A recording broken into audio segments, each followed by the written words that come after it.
Hello viewers, ఇప్పుడు మనం వచ్చి వెన్లాక్ డౌన్ నేచర్ ట్రైల్లో ఉన్నాం. దీన్ని 9th వెన్లాక్ డౌన్ నేచర్ ట్రైల్ అని కూడా అంటారు. 9th మైల్స్ అంటే ఊటీ నుంచి 14 కిలోమీటర్స్ అని అర్థం. ఎంట్రీ టికెట్ 10 రూపీస్, కెమెరాకి 30 రూపీస్ ఛార్జ్ చేస్తారు. ఇక్కడ కనిపించింది ప్రతిదీ చాలా యూనిక్గా కనిపిస్తుంటుంది మనకి.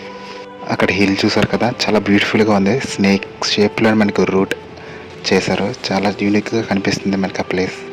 చూడడానికి చాలా బ్యూటిఫుల్గా కనిపిస్తుంది, కానీ ఎక్కేటప్పుడు మాత్రం పులుసు కారిపోద్దు భయ్యో. అందుకే ఇక్కడ మనకి హార్స్ రైడ్ ఉంటుంది. ట్రెక్కింగ్ నా వల్ల కాదు అనే వాళ్ళు దానికి వెళ్ళొచ్చు. ఇక్కడ 360 డిగ్రీస్లో చూసినా సరే మనం ఫుల్గా గ్రీనరీయే కనిపిస్తుంటుంది. హిల్ టాప్ మనం రీచ్ అవ్వగానే చాలా బ్యూటిఫుల్ లొకేషన్ మనకు కనిపిస్తుంటుంది. ఆ వ్యూని మనం ఎక్కువగా సినిమాస్లో చూసాము. రీసెంట్గా రాధేశ్యామ్లో మనం ఎక్కువగా చూసుంటాము. ఒకప్పుడు మాత్రం షూటింగ్స్ అన్ని ఇక్కడ చాలా ఎక్కువ ఉండేవి. బాలీవుడ్ మూవీస్లో ఎక్కువ ఇక్కడే షూటింగ్స్ చేసేవారు. మేమైతే ఇక్కడ ఫ్రెండ్స్తో బాగా చిల్ అయ్యాం. ఈ ప్లేస్ని మాత్రం అసలు మిస్ అవ్వకండి. And please subscribe.